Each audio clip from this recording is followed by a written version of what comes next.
नमस्कार र दर्शन, म अहिले फारम आइपुगेको छु। म घर गएर थिएँ र म भित्र पसेर हजुरहरूलाई मेरो फारमको बारेमा अलिकति दृश्य देखाउँदैछु ल।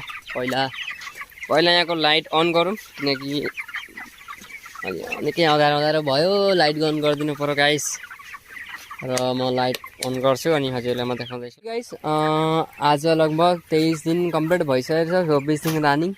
र आज यो बुस धेरै कचडा भएर हामीले यहाँ नयाँ बुस लगाएका छौँ, किनकि हामीले अलिकति जत्न गरेनौँ। यहाँबाट अटो ट्याङ्करबाट पानी पोख्यो र यहाँबाट पानी पोखेको लागि हामीले यो बुसलाई चेन्ज गर्नु पर्यो र देख्न सक्नुहुन्छ यहाँ हामीले सबैको बुस चेन्ज गरिदिउँ। आज यो एउटा बेडको हामीले बुस चेन्ज गरेर कम्प्लिट गरिदिरहेछौँ अनि यो माथिको ढक्कन पनि हामीले उठाइदिरहेछौँ र यतापट्टिको काम लगभग क्लियर भइसकेको छ। अझै पनि हाम्रा लगभग 2800 कति बच्चा छन्, 2800 साढे 17 कतिवटा बच्चा छन्।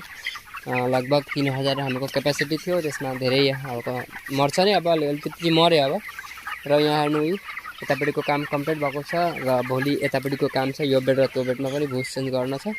र यहाँ हेर्नु यो फारमको लम्बाइ हजुरहरूले यसै जान्नमा 140 फुटको छ, उहाँबाट यहाँसम्मको। यो लगभग हाम्रो 2400-2500 को क्यापेसिटी थियो र त्यसको लागि हामीले 3000 बच्चा किन मागेका थियौँ भन्दाखेरि हामीले यतापट्टि बढाएर अलिकति फारम बनाउने यसमा मागेका थियौँ। र उतापट्टिको काम हाम्रो लगभग चल्दैछ। अब 1-2-4 दिनमा हाम्रो पल्लो घर पनि रेडी हुन्छ।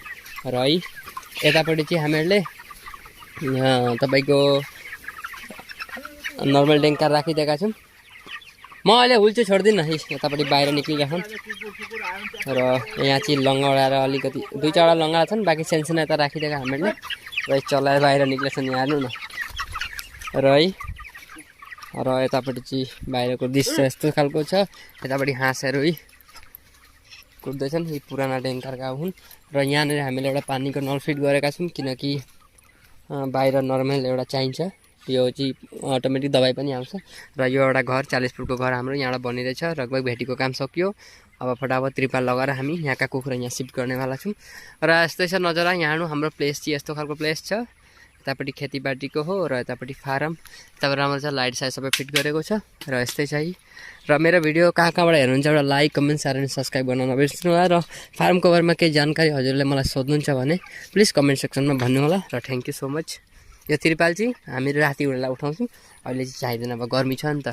अनि यो पात चाहिँ के पात भन्दाखेरि यो चाहिँ टको पात हो। यहाँ